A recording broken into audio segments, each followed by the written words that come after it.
Sekarang kita akan masuk ke review jurnal. Jurnal yang kami review kali ini judulnya adalah Implementasi Algoritma Genetika untuk aplikasi penjadwalan sistem kerja shift, di mana dibuat oleh Wawon Priyatna, Joni Warta, dan Dwi Sulistyo dari Informatika Universitas Bayangkara, Jakarta Raya.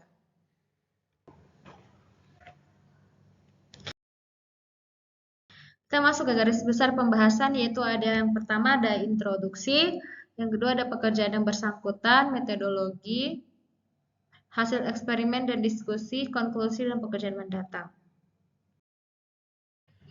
Introduksi jurnal ini meneliti pengimplementasian algoritma genetika untuk meningkatkan efektivitas dan efisiensi perusahaan konektivitas penyedia jaringan internet yang beroperasi 24 jam dalam mengelola jadwal shift kerja karyawannya.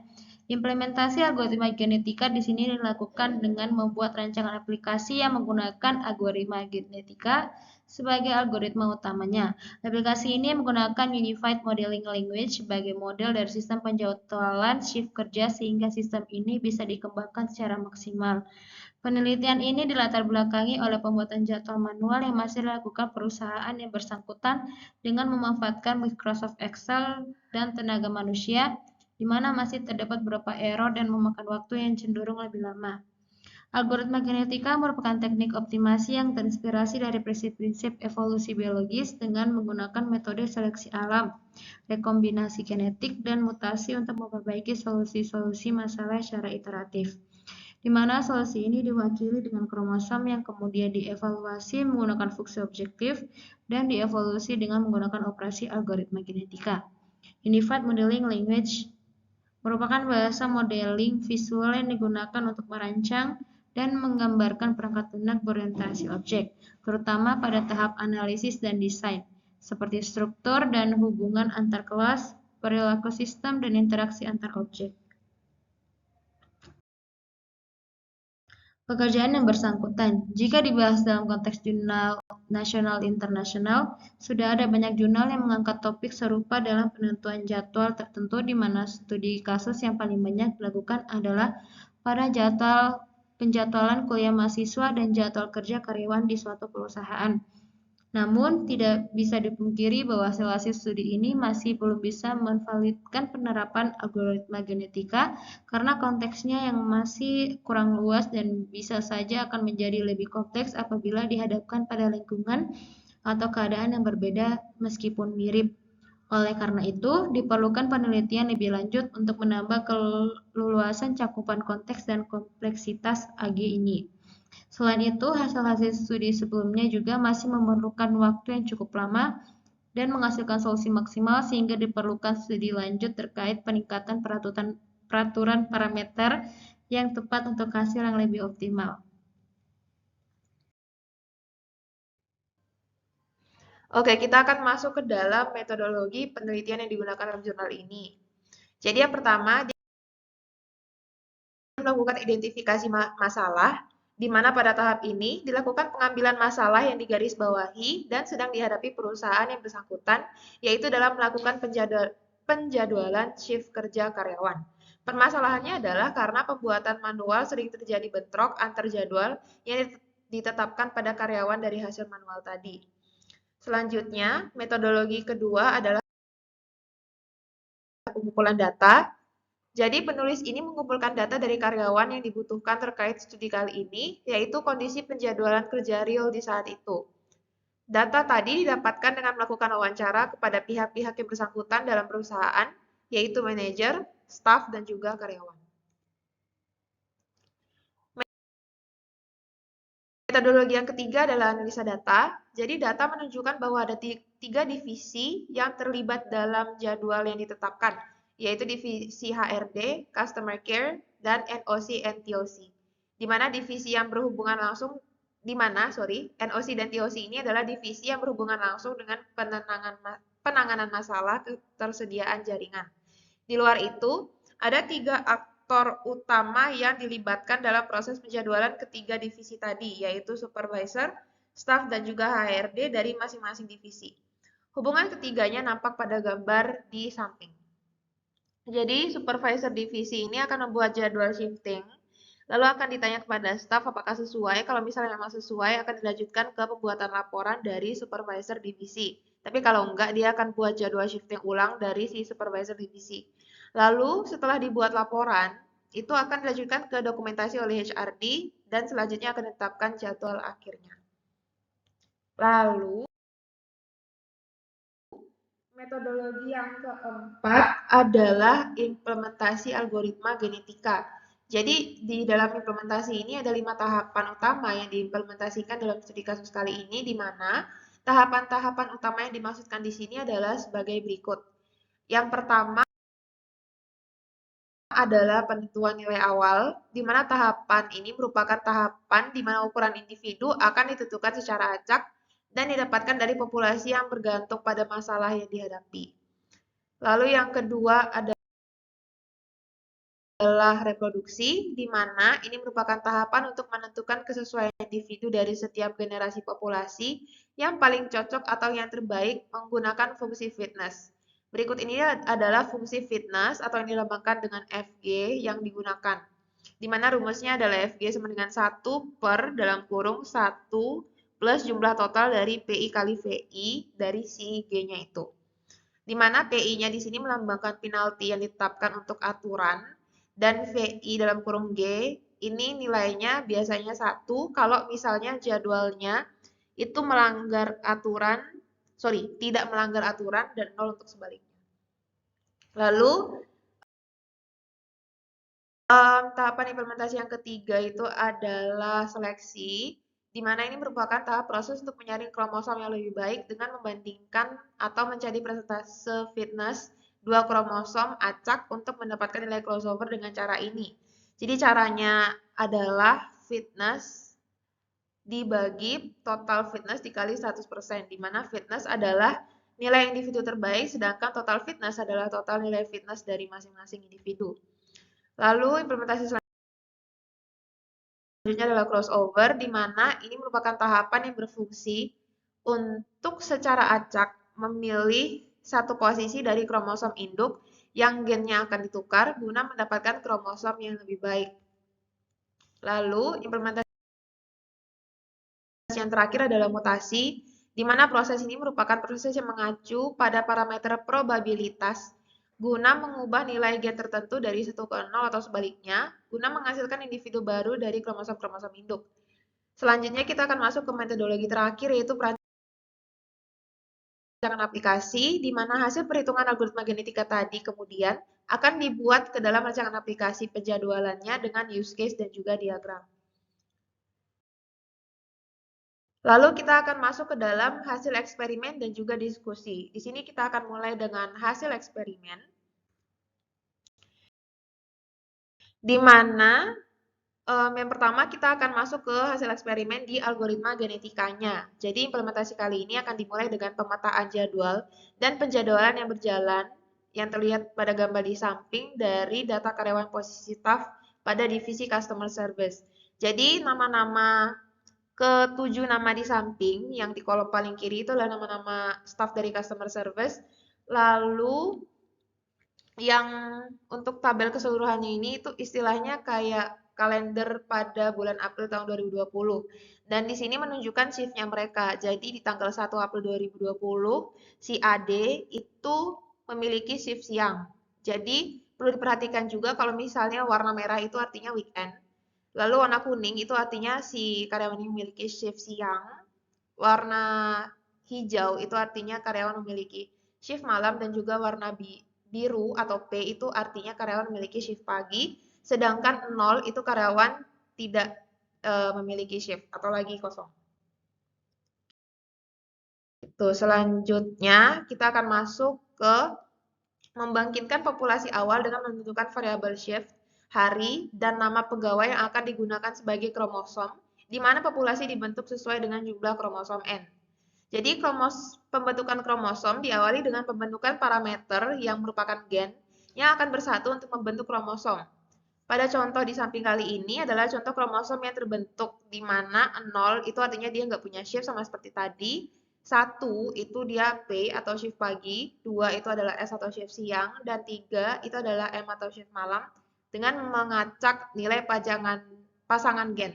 Jadi ini kalau misalnya dibandingkan dengan kalender tadi, itu dia tidak sesuai karena pada tahap kali ini dia diacak. Lalu yang selanjutnya, yang ketiga adalah menentukan aturan penalti untuk mendapatkan nilai fitness dan melahirkan sampel kromosom baru seperti gambar di samping. Jadi ini adalah kromosom baru hasil dari sampel kromosom baru hasil dari pendapatan nilai fitnessnya.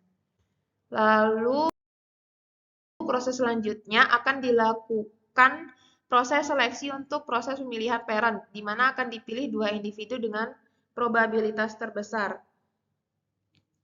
Lalu, jadi di sini kita melihat ada tabel 2, di mana tabel 2 menunjukkan tingkat probabilitas seleksi individu untuk proses seleksi. Jadi individu pertama, ini kita bisa lihat persentasenya. Probabilitas persentasenya itu 52,63, di mana karena dia paling besar, dia terpilih menjadi tetua pertama untuk pembentukan keturunan baru. Lalu dilanjutkan dengan individu kedua dengan persentase yang paling besar kedua, yaitu 26,31, sehingga dia secara tidak langsung menjadi tetua kedua dari pembentukan si individu baru dan pemilihan individu untuk proses crossover kromosom. Di mana hasil dari fitnessnya ini itu didapatkan dari cara yang bisa kita lihat di gambar sebelah kanan.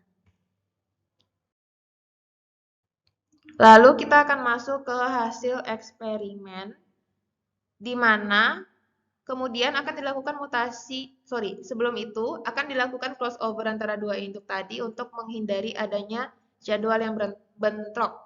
Selanjutnya akan dijalankan siklus algoritma genetika yang terakhir, itu akan dilakukan mutasi secara random dengan modifikasi gen, baik dari kromosom dengan nilai fitness rendah atau tinggi. Jadi di gambarnya itu kita bisa lihat kromosom yang sebelum dimutasi dan setelah dimutasi. Lalu terakhir, algoritma genetika akan diimplementasikan lagi dengan memasukkan inputan data baru. Nah, hasil eksperimen kali ini, setelah kita membahas algoritma genetika tadi, kita akan masuk ke dalam aplikasinya. Di mana yang pertama kita akan membahas si perancangannya. Jadi, perancangan aplikasi ini berfokus kepada pengaturan akses si aplikasi yang disesuaikan dengan 3 aktor utama yang sudah disebutkan sebelumnya. Yaitu ada di si staff, lalu NOC, TOC, sama HRD. Nah, di sini itu menggunakan USM atau use case diagram yang bisa kita lihat di gambar ini. Itu untuk memodelkan aplikasi penjadwalan shifting kerja di mana terdapat tiga aktor yang sudah saya sebutkan. Di mana di sini dari use case diagramnya kita melihat kalau misalnya si staff itu cuma bisa melihat jadwal, supervisor itu bisa membuat jadwal yang menjadi acuan jam kerja pada karyawan pada divisinya masing-masing dan dapat mempunyai akses melihat data shift serta data karyawan yang ada pada divisinya masing-masing. Nah, selanjutnya HRD itu aksesnya dia adalah menyetujui jadwal yang sudah diajukan oleh supervisor dan memiliki akses untuk pengelola data karyawan dan data detail shifting yang berlaku. Lalu selanjutnya kita akan masuk ke dalam perancangan aplikasi berikutnya dalam bentuk si class diagram.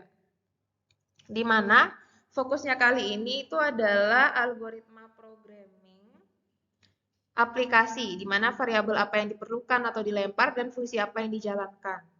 Jadi kita bisa lihat di sini adalah gambar si class diagram. Jadi tahap kedua itu adalah perancangan class diagram diawali dengan class login yang diimplementasikan oleh class user. Untuk mendapatkan login ID, class user membutuhkan kelas karyawan karena user adalah karyawan perusahaan tersebut. Kelas penjadwalan bergantung kelas karyawan karena yang melihat, membuat, dan approve jadwal adalah karyawan perusahaan tersebut. Kelas divisi dan kelas jabatan adalah komposisi pada karyawan. Artinya, kelas tersebut itu bagian dari kelas karyawan, sedangkan penjadwalan bergantung pada kelas shift. Karena jika tidak ada kelas shift, maka penjadwalan tidak bisa dilakukan dan kelas diagram ditunjukkan oleh gambar yang ada di layar. Lalu kita masuk ke implementasinya itu implementasi aplikasi. Jadi pada gambar kali ini adalah detail shifting-nya yang merupakan penggabungan antara hasil dari perhitungan algoritma genetika sama perancangan aplikasi yang seperti saya sebutkan tadi disebutnya detail shifting. Di mana detail shifting ini berfungsi untuk melihat data karyawan dan posisi kerja di tiap divisi. Lalu perlu diketahui juga bahwa interface dari masing-masing aktor berbeda yang disesuaikan dengan izin akses mereka. Lalu kita akan masuk ke hasil eksperimen berikutnya atau yang terakhir, di mana di sini kita bisa melihat dua gambar. Jadi pada dua gambar ini, di mana di tampilan laptop sebelah kiri itu merupakan tampilan supervisor untuk membuat jadwal atau menggenerate jadwal. Lalu yang di laptop sebelah kanan, yang lebih kecil itu merupakan tampilan setelah jadwalnya disimpan, akan muncul tampilan seperti berikut pada si akses HRD-nya, sehingga si HRD ini bisa memberikan approval. Nah, jadi hasil eksperimennya ini yang pertama adalah implementasi algoritma genetika dalam aplikasinya, di mana algoritma genetika ada pada submenu formulir penjadwalan dari menu schedule details, di mana di situ akan ditampilkan data hasil sortir karyawan masing-masing divisi. Nah, algoritma genetika baru akan bekerja setelah semua input data periode dan tahun yang kemudian adalah parameter ini sudah masuk. Lalu selanjutnya hasil shift scheduling-nya adalah pencarian solusi akan dilakukan secara optimal dengan acuan jika penalti sudah bernilai 0 berdasarkan pada penjadwalan shift kerja untuk 1 bulan ke depannya. Nah, setelah kita membahas hasil eksperimennya, kita akan masuk ke dalam diskusi, di mana hasil diskusi kami adalah penelitian ini dilakukan untuk mengatasi masalah penjadwalan shift di Universitas Bhayangkara Jakarta Raya dengan menggunakan algoritma genetika. Jadi di sini penjadwalan shift yang dimaksudkan adalah jadi masalahnya itu ada pada PT Dwi Tunggal Putra. Tuh. Nah, oleh karena masalah si PT Dwi Tunggal Putra ini dilakukanlah penelitian oleh si 3 mahasiswa tadi dari Universitas Bhayangkara Jakarta Raya. Nah, hasil penelitian menunjukkan bahwa algoritma genetika dapat menghasilkan solusi penjadwalan shift yang lebih baik dan efisien dibandingkan dengan metode manual yang biasa dilakukan, yaitu menggunakan Microsoft Excel dan juga tenaga kerja manusia. Lalu yang ketiga, penelitian ini dapat dijadikan referensi bagi pihak yang ingin mengimplementasikan algoritma genetika pada sistem penjadwalan shift. Lalu terakhir, meskipun hasil penelitian menunjukkan efektivitas algoritma genetika dalam menghasilkan solusi penjadwalan shift, namun masih diperlukan pengembangan lebih lanjut untuk mempertimbangkan berbagai faktor yang memengaruhi sistem penjadwalan shift, seperti kebutuhan sumber daya manusia, perubahan jadwal, dan juga perubahan kebijakan oleh organisasi atau PT-nya itu sendiri.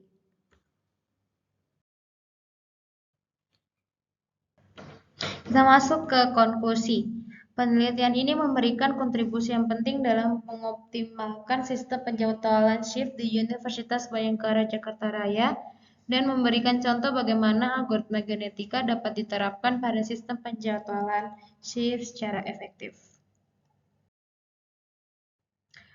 Bagi pekerjaan mendatang, yang pertama ada memperbarui pengetahuan dan keterampilan. Jurnal menyediakan informasi terbaru tentang algoritma genetika tren, teori, metode, dan praktik terbaik dalam bidang pekerjaan Anda. Yang kedua, memperkaya ide dan gagasan. Jurnal dapat memberikan inspirasi dan pemikiran kritis baru tentang masalah algoritma genetika yang Anda hadapi di tempat kerja. Hal ini dapat membantu Anda menghasilkan ide dan gagasan yang inovatif dan membantu Anda mengembangkan solusi yang lebih baik untuk masalah pekerjaan Anda. Yang ketiga, meningkatkan kredibilitas. Mengutip jurnal dalam laporan, presentasi, atau artikel dapat meningkatkan kredibilitas sebagai profesional. Menggunakan referensi dari jurnal algoritma genetika yang diakui dapat memberikan bukti yang kuat untuk argumen atau ide Anda.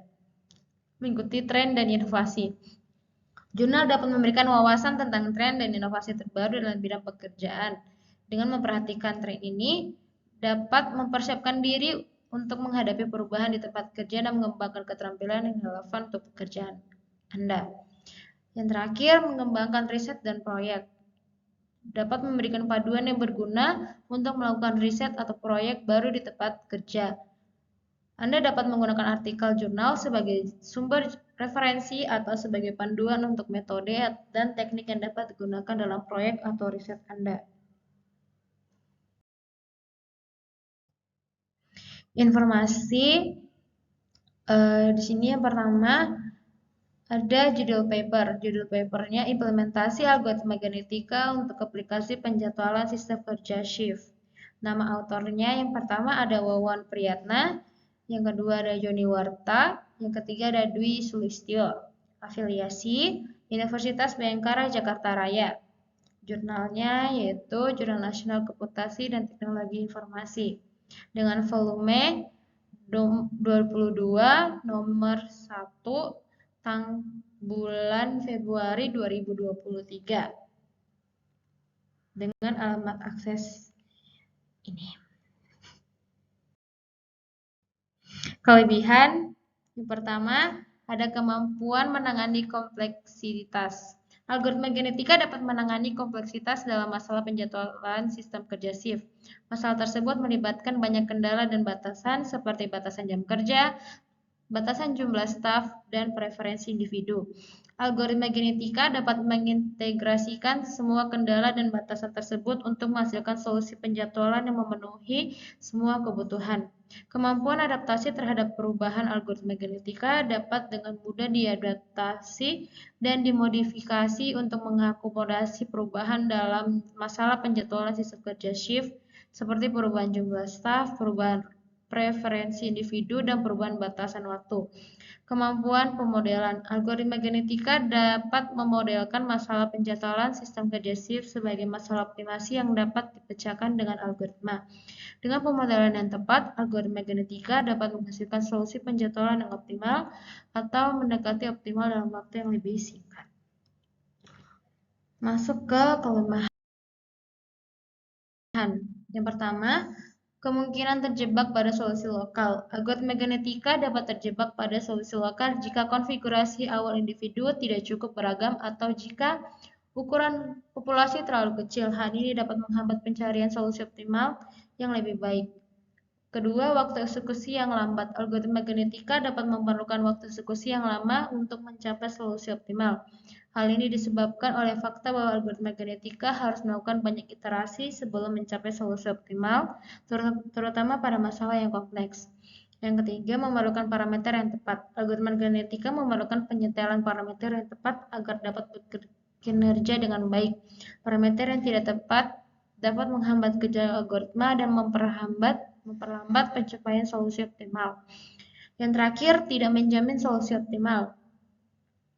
Algoritma genetika tidak menjamin solusi optimal pada setiap iterasi. Hal ini disebabkan oleh fakta bahwa algoritma genetika hanya mencari solusi yang cukup baik, bukan solusi yang mutlak terbaik.